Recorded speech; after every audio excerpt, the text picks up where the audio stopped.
زاد الرجال وحال دون አዛንና ኢቃም ከተባለ በኋላ በፈርድ ሶላት ሰዓት ቅብልያ መስገድ ይቻላልን? እንዲሁም የጁሙዓ ሶላት ቅብልያ አለው? አዛን ካለ በኋላ የዐስር ሶላትስ ቅብልያ አለውን? ያብራሩልኝ የሚል ጥያቄ። ሴት ልጅ ያለ መሕረም ረጅም ጉዞ መሄድ እንደማትችል አወቅኩ። አሁን እኔ አረብ ሀገር በመምጣቴ ጸጽቶኛል። ወደ ሀገር ላልመለስም ወስኛለሁ ኢንሻአላህ እና የምሰራው በህጋዊ ኮንትራት ቤት ነው። የማገኘው ገንዘብ ያለ መሕረም በመምጣቴ ሐራም ይሆንብኛል የሚል ጥያቄ ነው። አንድ ሰው ከሌላ ሰው ገንዘብ መበደር ፈልጎ አበዳሪው ሰው ለብሩ መያዣነት የተበዳሪውን መኖሪያ ቤት ክራይ ሳይከፍል ሊኖርበት፣ ከዛ ሰውየው ዕዳውን ሲጨርስ ከፈለገ ሊያስወጣው ከፈለገ ክራይ ሊያስከፍለው ቢስማሙ ይህ እንዴት ይታያል የሚል ጥያቄ። የካዕባ ምስል ያለው መስገጃ ላይ መስገድ እንዴት ይታያል? የካዕባን ክብር ያጎድፋልን የሚል ጥያቄ። ውዱእ አድርጎ ካልሲ ለብሶ ቆይቶ በኋላ ካልሲውን አውልቆ መስገድ ውዱእን ያስፈታል ወይም ጉድለት ይፈጥራል? ያብራሩልኝ የሚል ጥያቄ። ዛሬ 3 እና 4 ዓመት በፊት የተቀመጠ ገንዘብ ነበረ። መሬት ለመግዛት ነበር የሚፈለገው። ነገር ግን በጊዜው ባለመገኘቱ የተነሳ ተቀመጠ። ይህ ብር አሁን ላይ ጥቅም ላይ ውሏል። በሰዓቱ ዘካ ለማውጣት ፈልጌ ቤተሰቦቼ ሐቅ ለሌለው ሰው ይሰጡብኛል ብዬ ፈርቼ አታውጡ አልኳቸው። ያላወጣሁትን ዘካ ለወንድሜ ልጅ ባለቤቷ ሞቶ ሕፃን ልጅ ይዛለችና የዘካውን ብር ለሷ መስጠት እችላለሁ? ወደ 4000 ብር አካባቢ ይሆናል የሚል ጥያቄ ነው። فاغتنم رحمك الله حياتك النفيسة واحتفظ بأوقاتك العزيزة. السلام عليكم ورحمة الله وبركاته. الحمد لله حمدا كثيرا طيبا مباركا فيه كما يحب ربنا ويرضى، والصلاة والسلام على نبينا محمد وعلى آله وأصحابه ومن اهتدى بهداه واتبع سنته إلى يوم الدين. اللهم لا علم لنا إلا ما علمتنا إنك أنت العليم الحكيم. يا معلم آدم وإبراهيم علمنا ويا مفهم سليمان فهمنا. ثم أما بعد ዛሬ ከምናያቸው ጥያቄዎች የመጀመሪያው ውዱእ አድርጎ ካልሲ ለብሶ ቆይቶ በኋላ ካልሲውን አውልቆ መስገድ ውዱእን ያስፈታል ወይም ጉድለት ይፈጥራል?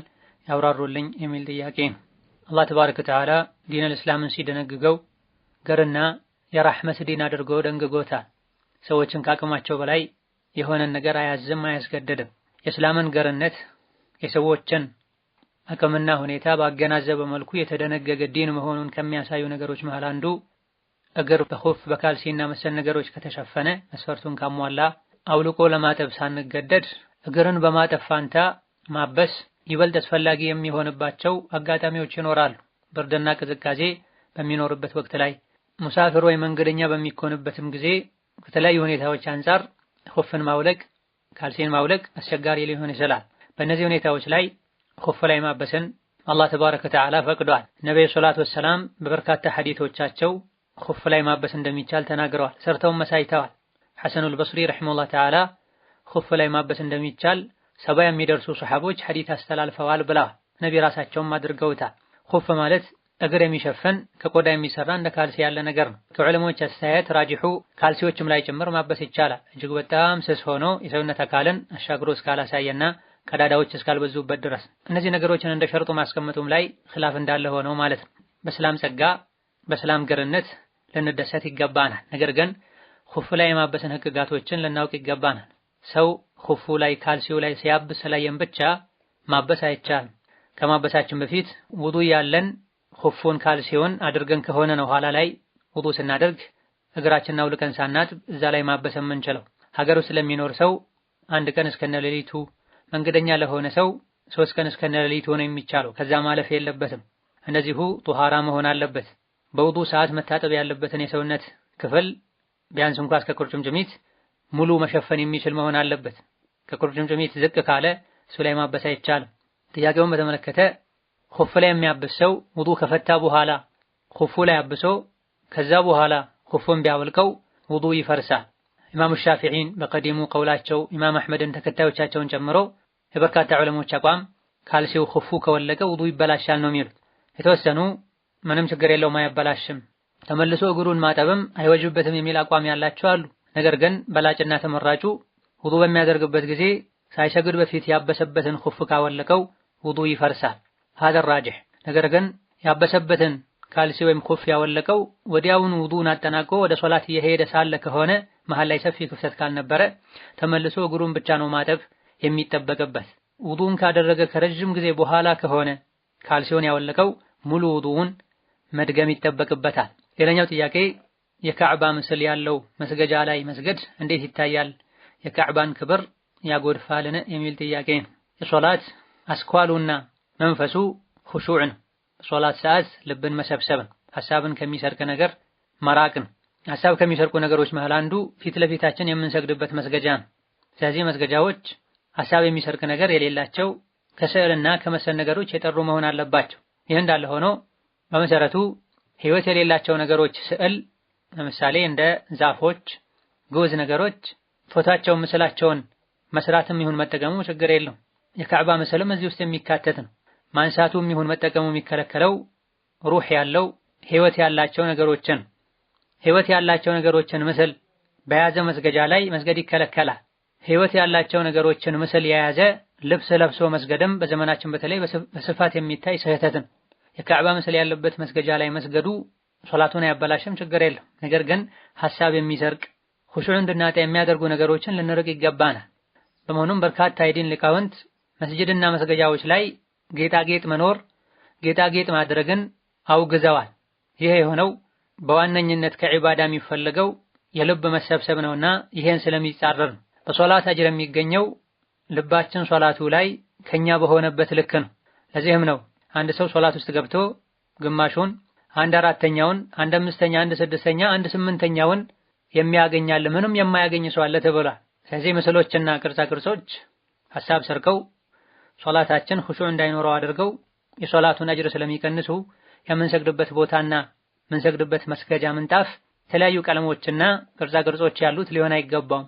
ካዕባ ያለበት ላይ መስገዱ የካዕባን ክብር አይነካም ወይ የሚለውን በተመለከተ ግለሰቡ እንዲህ አይነቱ መስገጃ ላይ በመቆሙ ካዕባን እንደረገጠ ካዕባን እንዳዋረደ አይነት ስሜት የተሰማው ራሱ ነይቶበት ይሄን አስቦበት እስካላደረገው ድረስ እዛ ላይ መስገዱ የካዕባን ክብር መንካት አይሆንም። ነገር ግን የሚያሰጋው የካዕባ ምስል ያለበት መስገጃ ላይ መስገድ ሶላትን ከካዕባ ከአካሉ ከራሱ ጋር እንደማያያዝ አሊያ ደግሞ የሌሎች እምነት ተከታዮች እምነታቸውን ከመስቀልና ከመሰል ነገሮች ጋር እንደማያያይዙት ማንኛውም ሰጋጅ ፊት ለፊቱ የካዕባን ምስል አድርጎ እንጂ መስገድ የለበትም የሚል አይነት እምነት እንዳያሳድር ያሰጋል።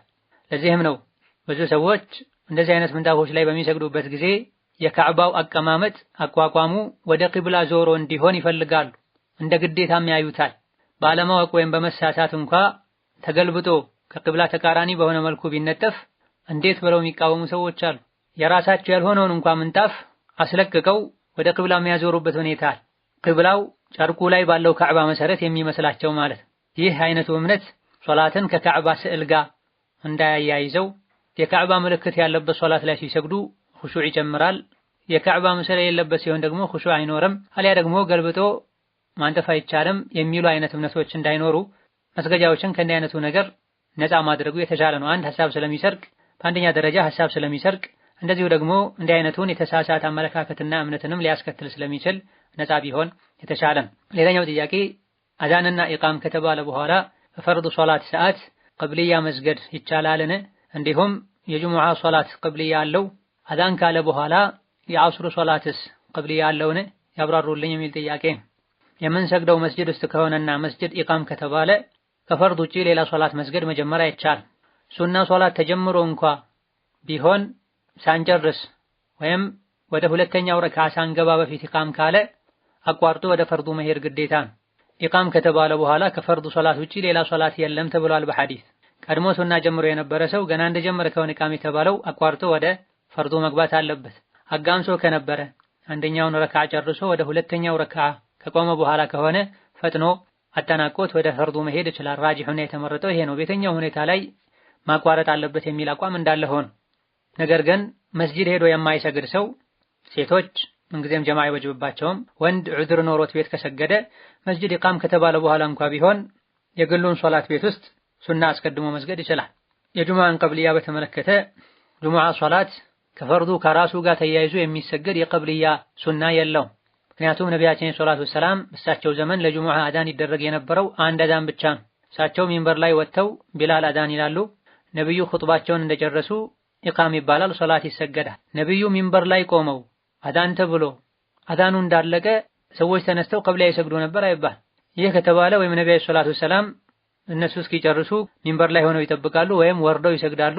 አሊያ ደግሞ ሰዎች እየሰገዱ እሳቸው ኹጥባ ያደርጉ ነበር ማለትን ያስከትላል። ሶስቱም አልተባለም። ለጁሙዓ ሁለተኛ አዳን የተደነገገው በዑስማን ኢብኑ አፋን ዘመን፣ በነቢዩ በአቡበክር በዑመር ዘመን አንድ አዳን ብቻ ነበር ያለው። ኢማሙ ሚንበር ላይ ወጥቶ አዳን ይደረጋል። አዳኑ እንዳለቀ ኹጥባ ተደርጎ ይሰገዳል። ስለዚህ ጁሙዓ ወይም አዳን ተብሎ ሱና ተሰግዶ ከዛ ሁለተኛ አዳን ተብሎ ኹጥባ የሚደረግበት ሁኔታ የለም። ከፈርዱ ሰላት ከራሱ ጋር የተያያዘ ልክ እንደ ዙሁር ቀብልያ የለው። ነገር ግን አንድ ሰው መስጂድ ከገባበት ጊዜ ጀምሮ ኢማሙ ሚንበር ላይ እስኪወጣ ድረስ ሁለት ረካ ያደረገ ሱና ሶላቶችን መስገድ ይቻላል፣ ይወደዳል። ፀሐይ እኩለ ሰማይ ላይ በምትሆንበት ጊዜ መስገድ ተጠልቷል። ነገር ግን ራሱን በቻለ ሐዲስ ከዚህ ክልከላ ጁሙዓ ቀን ተነጥሎ ወጥቷል። ሌላ ቀን ፀሐይ እኩለ ሰማይ ላይ በምትሆንበት ጊዜ ሱና ሶላት አይሰገድም። ጁሙዓ ቀን ላይ ግን ይህ ክልከላ ተነስቶ ኢማሙ እስኪመጣ ድረስ የቻሉትን ያክል ሁለት ረካ መስገድ ይቻላል። ከዐስር በፊት ሱና አለ ወይ የሚለውን በተመለከተ ልክ እንደ ዙሁሩ ቀብልያ የጠበቀው ራቲባ የሚባል ሱና የለውም። ዐስር በቀን 12 ረካ ከፈርድ ውጭ የሰገደ ጀነት ላይ ቤት ይሰራለታል የተባሉ ከፈርዱ ሶላቶች ፊትና ኋላ ተያይዘው የሚሰገዱ ራቲባ ሱናዎች ውስጥ የሚመደብ ዐስር ቀብልያ የለውም።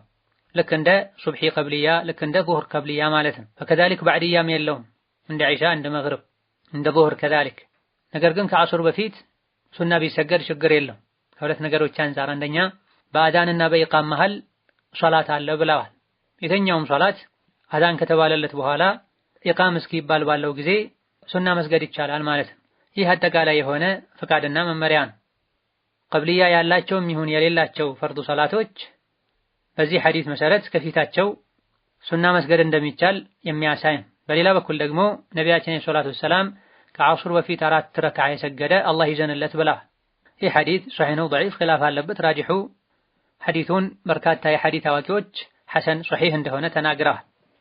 ሌላኛው ጥያቄ ሴት ልጅ ያለ መሕረም ረጅም ጉዞ መሄድ እንደማትችል አወቅኩ። አሁን እኔ አረብ ሀገር በመምጣቴ ጸጽቶኛል።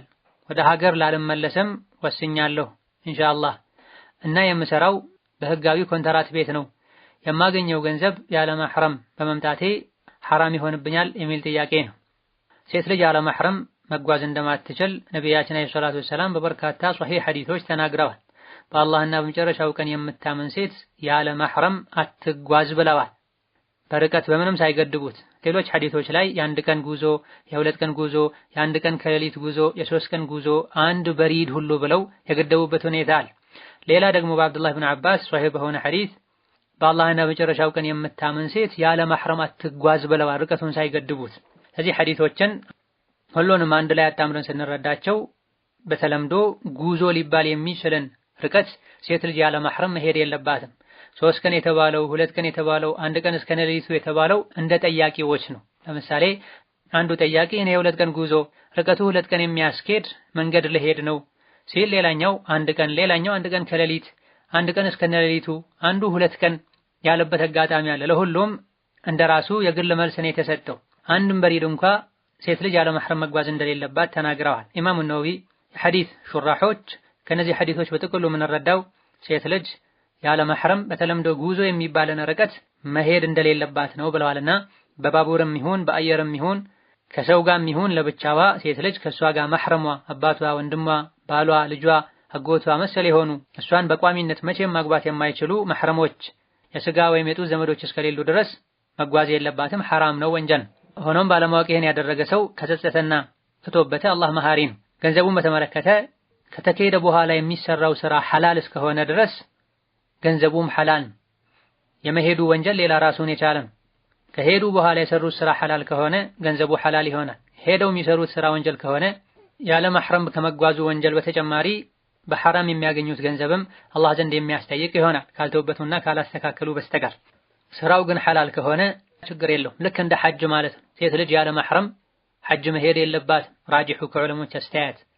ሐጁን ግን በአግባቡ ከሰራችው ያለ መሕረም ስለመጣች ተብሎ ውድቅ አይደረግባትም፣ ሐጁ ተቀባይነት ያገኛል። አልፎ ሁሉ ህጋዊ ባልሆነ ገንዘብ ለሐጅ ሄደ ሰው ንጹህ ባልሆነ ገንዘብ በመሄዱ ወንጀለኛ ነው፣ ጥፋተኛ ነው። ሐጅና ዑምራውን ግን በአግባቡ ካደረገው ምንም እንኳን በትክክለኛ መንገድ በንጹህ ገንዘብ ሐጅ እንዳደረገ ሰው የላቀ አጅር ባያስገኝም የሐጅን ዋጅብነት ግን ይተካለታል። ሌላኛው ጥያቄ ከዛሬ 3 እና 4 ዓመት በፊት የተቀመጠ ገንዘብ ነበረ። መሬት ለመግዛት ነበር የሚፈለገው፣ ነገር ግን በጊዜው ባለመገኘቱ የተነሳ ተቀመጠ። ይህ ብር አሁን ላይ ጥቅም ላይ ውሏል። በሰዓቱ ዘካ ለማውጣት ፈልጌ ቤተሰቦቼ ሐቅ ለሌለው ሰው ይሰጡብኛል ብዬ ፈርቼ አታውጡ አልኳቸው። ያላወጣሁትን ዘካ ለወንድሜ ልጅ ባለቤቷ ሞቶ ሕፃን ልጅ ይዛለችና የዘካውን ብር ለሷ መስጠት እችላለሁ? ወደ 4000 ብር አካባቢ ይሆናል የሚል ጥያቄ ነው። ናም ዘካውን ለወንድም ልጅ መስጠት ይቻላል። የቲም ከያዘች ከተቸገረች ለሷ መስጠቱ የተሻለም አጅር ያገኛል። ሰደቃን ለባዕድ መስጠት የሰደቃ አጅር ብቻ ነው ያለው። ለዘመድ መስጠት ደግሞ የሰደቃም የዝምድናም አጅር ያስገኛል ብለዋል ነብዩ ሰለላሁ ዐለይሂ ወሰለም። ነገር ግን ዘካን ይሄን ያክል ጊዜ ማቆየት አይቻልም፣ ወንጀል ነው። ገንዘቡ ዘካ የሚወጅብበት መጠን ደርሶ ዓመት እንደሞላው ዘካውን ማውጣት ግዴታ ይሆናል። ለማዘግየቱ ተውበት ያስፈልገዋል። ያለፉትን ዓመታት በሙሉ አስቦ ዘካውን ከማውጣት ጋር ቤተሰብ በአግባቡ አይሰጥልንም ብለን ከሰጋን ባለንበት ሀገር እጃችን ላይ ካለ ገንዘብ ዘካ ማውጣት ይቻላል። ብዙ ሰዎች ከተቀመጠው ገንዘብ ከራሱ እንጂ ዘካ ማውጣት ማይቻል ይመስላቸዋል። ከራሱ ማውጣቱ የግድ አይደል። ሌላ እጃችን ላይ ካለ ሌላ ሰው ጋር ካለን ገንዘብ ዘካ ማውጣት ይቻላል። ቤተሰብ በትክክል አይወጣም ብለን ከሰጋን ሌላ ሰው መወከል ይቻላል እንጂ ይሄን ሁሉ ዓመት ማዘግየት አይቻልም። ሌላኛው ጥያቄ አንድ ሰው ከሌላ ሰው ገንዘብ መበደር ፈልጎ አበዳሪው ሰው ለብሩ መያዣነት የተበዳሪውን መኖሪያ ቤት ክራይ ሳይከፍል ሊኖርበት፣ ከዛ ሰውየው ዕዳውን ሲጨርስ ከፈለገ ሊያስወጣው ከፈለገ ክራይ ሊያስከፍለው ቢስማሙ ይህ እንዴት ይታያል የሚል ጥያቄ ነው። አይቻልም፣ ይሄ ሪባ ነው፣ ወንጀል።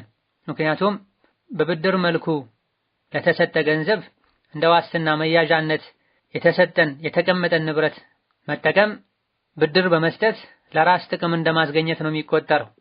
ቃዒዳ ፍቅህያ ላይ ኩሉ ቀርድን ጀረ ነፍዐን ፈሁወ ሪባ ተብሏል። እንደ ሐዲስም ተወርቷል።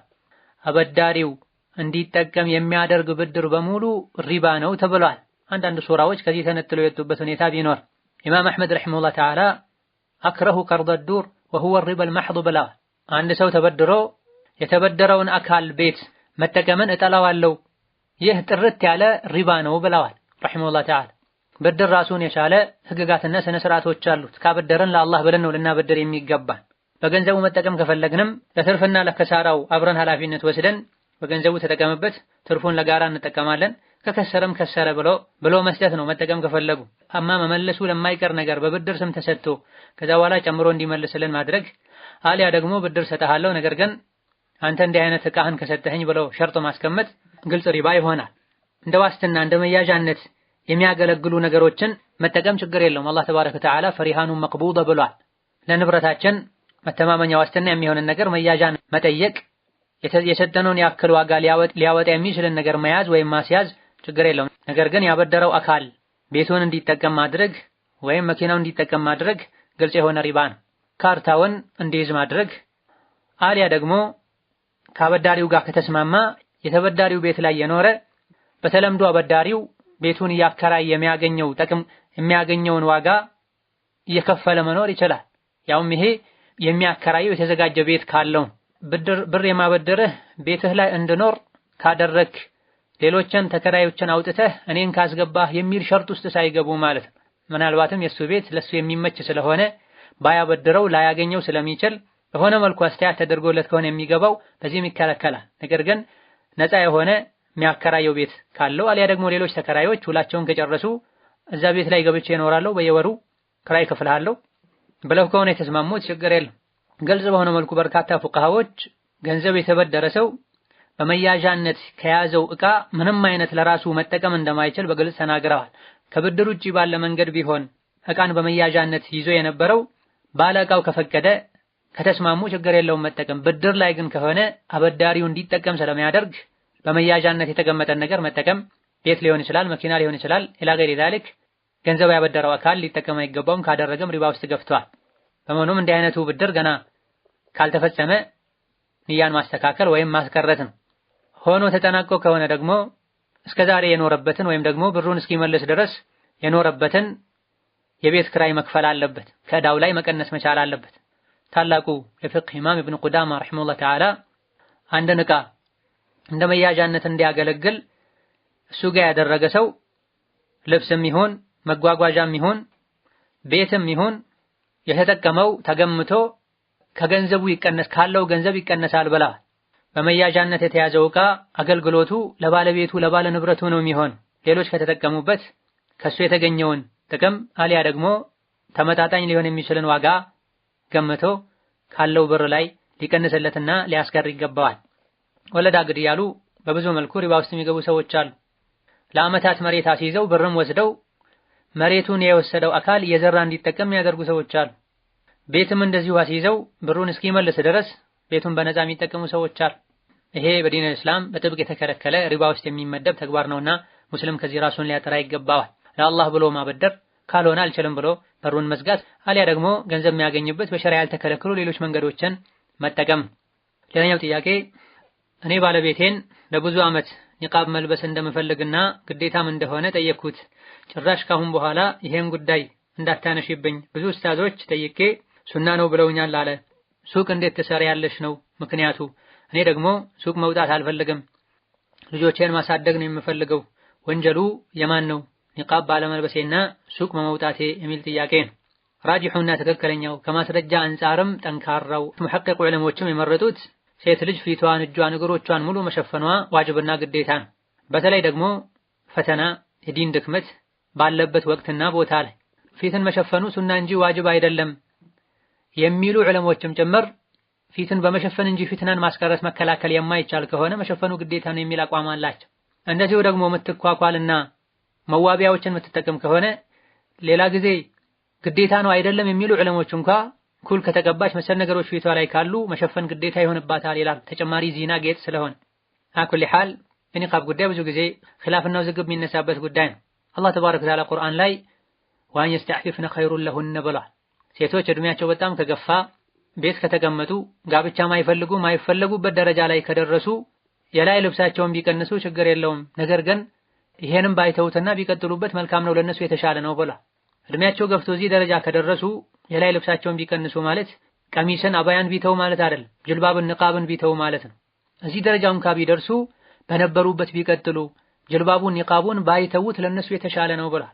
እድሜያቸው ለገፉት እንደዚህ ካሉ ለወጣቶች ፊትና ለሚፈሩ ፍትና ለሚፈራላቸው ዋጅብ እንደሆነ መረዳት እንችላለን። እንደዚሁ ሴቶች ሲራመዱ እግራቸውን አያስጭሁ ብሏል። ይህ የተባለበት ምክንያት ሴቶች እግር ላይ ያሉ ጌጦች ሲራመዱ ይሰሙ ስለነበረ ነው። እግር ላይ እንኳ ያለ ጌጥ ድምፁ እንዳይሰማ እግራቸውን አይምቱ አያስጭሁ ከተባለ እንዴት ተብሎ ነው ፊትን ገልጦ መሄድ ይቻላል? መሸፈኑ ሱና ነው እንጂ የሚባል ከሰሃቦች ዘመን ጀምሮ እስከ ቅርብ ጊዜ ድረስ ሙስሊም ሴቶች ፊታቸውን ገልጠው አይሄዱም ነበር። ቅኝ ግዛት የሚሉት መርዝ ከመጣ በኋላ ነው ሴቶች ፊታቸውን ገልጠው መሄድ የጀመሩት። ዕሙመን ራጂሑና ትክክለኛው ከማስረጃ አንጻርም ጠንካራው ሴት ልጅ ፊቷን መሸፈን ዋጅብና ግዴታዋ ነው። ባል ይሄን መከልከሉም ወንጀለኛ ያደርገዋል። ሱቅ ሄዶ መስራቱን በተመለከተ ሱቅ ሄዶ መስራቱ በራሱ ወንጀል አይደለም። ሄዶ መስራቱ ላይ አፈጻጸሙ ላይ ወንጀል ከታከለበት ነው ወንጀል የሚሆነው። የሚሰራው ስራ በሸሪዓ ማይፈቀድ ከሆነ ሴት ልጅ ስትሰራ ከወንድ የምትቀላቀል የምትነካካ ከሆነ ከዲን የሚጋጩ ነገሮች ውስጥ የምትገባ ከሆነ ይሄ ነው ወንጀል የሚባል። ሴት ልጅን የመንከባከብ ለትዳር ህይወታቸው የሚያስፈልገውን ማሟላት የባል ግዴታ ነው። ሸሪዓ በተጠበቀ መልኩ የሚስቱን እገዛ ከፈለገ ብታግዘው ብትሰራ ችግር የለው። ሸሪዓ ከተጣሰ ግን አይቻልም። እሷም እሺ ማለት ግዴታ የለባትም። ካስገደደ በትህትና ቀስ ብሎ አይሆንም አልሰራም እንዲህ ነገር ማለት ነው። ወንጀል ባለበት ነገር መክሉቅን መታዘዝ አይቻልም። ወላጅም ቢሆን ባልም ቢሆን እንዲህ አይነት ያፈጻጸም ችግሮች ከሌሉበት ሄዶ መስራቱ ችግር የለው። ኒቃብ ደግሞ ይሄን ያክል የሥራ እንቅፋት አይሆን። ኒቃብ ለብሰው ሸሪዓቸውን ጠብቀው ቤታቸውን ህይወታቸውን የሚመሩ ብዙ እህቶች አሉ።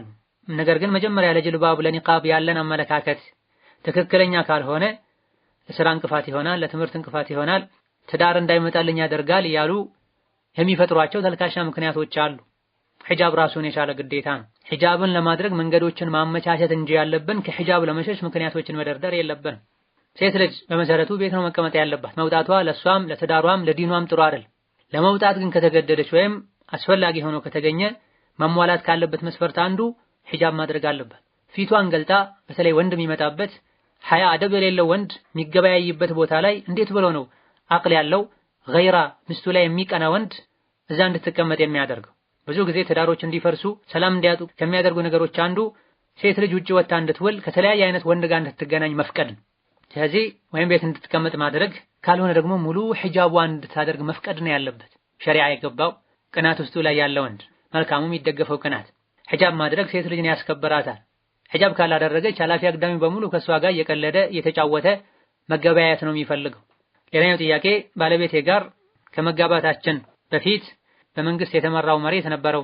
ከተጋባም በኋላ አባቱ ግቢ ውስጥ ጎጆ ውጡ ብሎ በሰጠን ቦታ ላይ የተመራው ቦታ ተሸጦ በገንዘቡ ቤት መስራት ጀመረን። እኔ መሰረቱ እስኪያልቅ ድረስ አብሬው እየሰራሁ ነበረ። ነገር ግን ቪዛ መጥቶልኝ ወደ ውጭ ሀገር ሄድኩኝ። የሰራሁትን በሙሉ እየላኩ የባል ሐቅ አለብኝ ብዬ ቤቱ ተጨረሰ። አሁን ላይ ግን ሐቅ የላትም፣ ቦታውም የአባቴ ነው፣ ገንዘቡም የራሴ ነው ብሏል። እኔ ሐቅ የለኝም፣ በሸሪዓ እንዴት ይታያል የሚል ጥያቄ ነው። ባል ለሚስቱና ለልጆቹ መኖሪያ ማመቻቸት ግዴታ ነው። እሱ ማመቻቸት የነበረበትን መኖሪያ ሚስቱ አግዛው ካመቻቹ ቤቱ የጋራቸው ይሆናል። ገንዘቡን በስጦታነት እስካላበረከተች ድረስ የጋራችን ይሆናል፣ አብረን እንጠቀምበታለን በሚል ንያ ከሆነ ወጪ ያደረገችው ያገዘችው። የትዳር ጎጆን ማመቻቸት ግዴታው የነበረው ባለቤቱ እንድታግዘው ካደረገ ካገዘችው ከተሳተፈች ንያዋ ቤቱ የጋራችን ነው በሚልም ይሁን ገንዘቤን ወደፊት ይመልሳል በሚልም ይሁን ኋላ ላይ ሐቄ ይሰጠኝ ካለች መስጠት አለበት። ወመን ዩؤዲ አን የኺህ ዋጅባ ለሁ الرجوع ኢነዋ ሙጣሊባ ተብሏል። አንድን ሰው ግዴታ የተወጣ ሰው እኔ ግዴታውን ልወጣለትና ልክፈልለትና ኋላ ላይ ይሰጠኛል ብሎ ነይቶ ካደረገ የተከፈለለት አካል ኋላ ላይ መክፈል ግዴታ አለበት ተብሏል። ሴት ልጅ ትዳሯን ትታ ሰው ሀገር ሄዳ ለፍታ እንደ ምስት በክብር ቤት ቁጭ ብላ ከልጆቿ ጋር መኖርን ትታ ሰርታ ያመጣቸውን ገንዘብ ከመጠቀም ጋር ሐቅ የለሽም ማለት ስህተት። هل جزاء الإحسان إلا الإحسان መልካምን ነገር ለሰራልን ሰው መልካም ውለታ መልካም ምላሽ ነው ልንሰጥ የሚገባው። መልካምን ነገር ያደረገላችሁን ሰው ውለታውን ክፈሉት፣ ካልቻላችሁ ዱዓ አድርጉለት ብለዋል ነብዩ ሰለላሁ ዐለይሂ ወሰለም። ሆኖም ገንዘቡን ሙሉ በሙሉ ለሱ ስጦታ ነው የሰጠሁት ከሱ ምንም አልፈልግም በሚል ንያስ ካልተሰጠ ድረስ ቤቱ ላይ ሐቅ ይኖራታልና አላህን ፈርቶ ማስተካከል ይጠበቅበታል አላህ ፊት ከመቆም በፊት። ሌላኛው ጥያቄ ከባለቤቴ ጋር ተፋተን ስንማለስ ጁሙዓ ቀን ኒካህ ታሰርኩ። ነገር ግን ኒካህ ያሳሰረኝ የእንጀራ አባቴ ነበረ። ይሄም ሊሆን የቻለው አግብታ የፈታች ወክላ ኒካህ መታሰር ትችላለች በማለት ባለማወቅ ነበረ። ነገር ግን በኋላ ላይ ስሰማ የእንጀራ አባት ኒካህ ማሳሰር እንደማይችል ተነገረኝ። ይሁን እንጂ ከጁሙዓ እስከ እሁድ ድረስ ከባለቤቴ ጋር ነበርኩ። አይሆንም የሚለውን የሰማሁት እሁድ ቀን ቤተሰቦቼ ቤት ሄጄ ነበረ። ከዛም ለባለቤቴ ኒካሐችን ስህተት እንደሆነ ደውዬ ነገርኩት። ከዛ ሰኞ ጠዋት መልሼ በወንድሜ ድጋሜ ኒካህ ታሰርኩ። ይህ እንዴት ይታያል? ጠዋትስ መሆኑ ችግር አለውን? አሁን ላይ ከባለቤቴ ጋር አብረን አይደለንም። እሱ ያለው ሀገር ነው እና እኔ ወደ ሀገር ልሄድ ስለሆነ ምን ማድረግ አለብኝ ያብራሩልኝ የሚል ጥያቄ ነው። የመጀመሪያው ኒካህ ትክክል አይደለም። የእንጀራ አባት ኒካህ ማሰር አይችልም። ነገር ግን አግብታ የፈታች ከሆነች ያለ ወሊ ወይም ሌላ ወንድ ወክላ ማሳሰር ትችላለች የሚል ሹብሃ ስለነበረ እንደ ዝና አይቆጠርም። በዚህ መሃል ልጁን ቢፈጠር ልጁ ህጋዊ ልጅ ይሆናል። ነገር ግን ኒካሁ ትክክል ስላልሆነ መታደስ አለበት። የሰማነውን ሁሉ አምነን ልንቀበል አይገባንም። በእውቀታቸው ከሚታወቁ ለሚናገሩት የቁርአን የሐዲስ ማስረጃ የሚያቀርቡ ዑለሞችን መርጠን ነው ልንጠይቅ ልንከተል የሚገባን። ሴት ልጅ አግብታ ከፈታች በኋላ ያለ ወሊ ማግባት ትችላለች፣ የፈለገችውን ወንድ ወክላ ማግባት ትችላለች የሚል የተሳሳተ አመለካከት አለ። ነቢያችን ሰለላሁ ዐለይሂ ወሰለም ግን ያለ ወሊ ያለ ሁለት ምስክር ኒካህ የለም ብለዋል። አዩ መምራአቲን የተኛዋም ሴት ያለ ወሊ ኒካህ ካሰረች ኒካህዋ ውድቅ ነው ብለዋል። አዩማ የሚለው አገላለጽ ሁሉንም ሴት ነው የሚመለከተው። አግብታ የፈታችም ይሁን ያላገባችም ይሁን እድሜዋ የበሰለም ይሁን ልጅም ትሆን ሴት እስከሆነች ድረስ ያለ ወሊ ኒካህ የላትም። ወልይ ደግሞ ሊሆን የሚችለው አባት፣ ወንድም፣ የአባት አባት የሆነው አያት፣ አጎት፣ የወንድም ልጆች እነዚህ ናቸው። በእናት በኩል ያለ አያት ወንድም ወንድምነቱ በእናት በኩል ብቻ ከሆነ ወልይ አይሆን። የእንጀራ አባት ወልይ አይሆንም። ከልጅነት ጀምሮ ስላሳደገ ብቻ ምን ችግር አለው ልጅ አይደለችም ወይ ይላል። እንደ ሸሪዓ ደግሞ ሸሪዓ ገደብ ያስቀመጠበት ሁኔታና ህግ ይኖራል። ኒካህ ማሰር አትችልም ማለት በአሳዳጊነት የተገኘ እንደ አባት ያለን ደረጃ ውለታን መካድ ማለት አይደለም።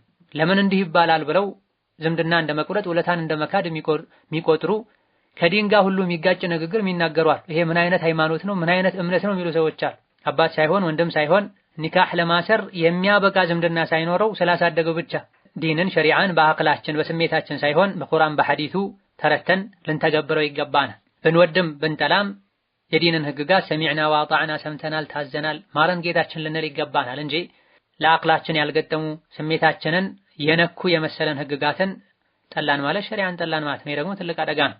አኩል ሐል የእንጀራ አባት ኒካህ ማሰር አይችልም።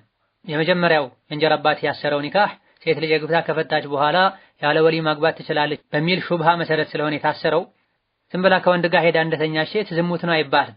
የተሳሳተ ኒካህ ነው። እስከዚህ ድረስ ስለነበረው ችግር የለውም ወንጀል አይሆንም። ከእንግዲህ ግን መስተካከል አለበት ይባላልና በቀጣይ ካስተካከላችሁ ችግር የለውም። ኒካሁን ያሰረው ወንድም እንደሆነ ተነግሯል። ከወንድም የሚቀድሙ ኃላፊዎች ከሌሉ አባት ከሌለ ችግር የለውም። አባት ካለ ግን ከወንድምም ቀድሞ ማሰር ያለበት አባት የሌለ ከሆነ ሊያ ደግሞ ወክሎት ከሆነ ምንም ችግር የለም። ኒካህ ሲታሰር ራሱን የቻለ ወቅት የለውም። በየትኛውም ሰዓት በቀንም ይሁን በማታ ቢታሰር በስርዓቱ መስፈርቱን ሞልቶ እስከታሰረ ድረስ ትክክለኛ ኒካህ ይሆናል። ሌላኛው ጥያቄ እኔ በስደት ላይ ሆኜ ኒካህ አድርጌ ነበረ። አሁን ላይ ግን ስሰማ ሶላት የማይሰግድ ሰው ኒካህ ማሰር አይችልም። እኔ አባቴም ወንድሜም እንዲሁም አጎቴም አይሰግዱም እና ኒካሁ አለ ወይስ ውድቅ ነው? ከልጁም ጋር አልተስማማንም። ከዓመት በላይ ሆኗል ከተዘጋጋን። ማህሩንስ መመለስ አለብኝ? ቤተሰብም የደገስንበትን እንቀንሳለን እያሉ ነው። ስለዚህ ሙሉውን ነው መመለስ ያለብኝ? ያብራሩልኝ የሚል ጥያቄ ነው።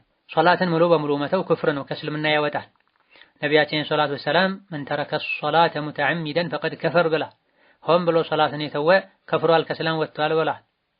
ሙሽሪኮች ከተወበቱ ሶላት ከሰገዱ ዘካ ከሰጡ ወንድሞቻችሁ ናቸው ብሏል አላህ። ሶላት ካልሰገዱ ዘካ ካልሰጡ የዲን ወንድምነት አይኖርም ማለት ነው። ሶላት የዲን አካል መሆናቸው በግልጽ ከሚታወቁ ህግጋት መሃል አንዱ ነው። የሶላት ግዴታነት አላቅም የጾም ግዴታነት አላቅም ሌላ ይገባው ሙስሊም የሆነ ከሙስሊም ጋር ያደገ ዕልም ያለበት መድረሳ ያለበት በተለይ ከተማ አካባቢ ላይ የሚኖር ሰው ሶላትን ግዴታነት ከማወቁ ጋር ሶላትን መስገድ የተወ ከእስላም ይወጣል። ስለዚህ እንዲህ አይነት ሰው ያሰረው ኒካህ መስተካከል አለበት። ይህ እንዳለ ሆኖ ኋላ ላይ ያለመግባባቱ የተፈጠረው በሴቷ ምክንያት ከሆነ እሱ ሁሉን ነገር ከማሟላቱ ጋር ምንም ሳያጎድልባት እሷ ከሆነ መለያቱን የፈለገችው ማህሩን ያወጣውን ወጪ መመለስ አለባት። እሱ በድሎና አጉድሎ ከሆነ ለመለያየት የወሰኑት ማህር መመለስ አይወጅብባትም። هذا والله تعالى أعلم. السلام عليكم ورحمة الله وبركاته.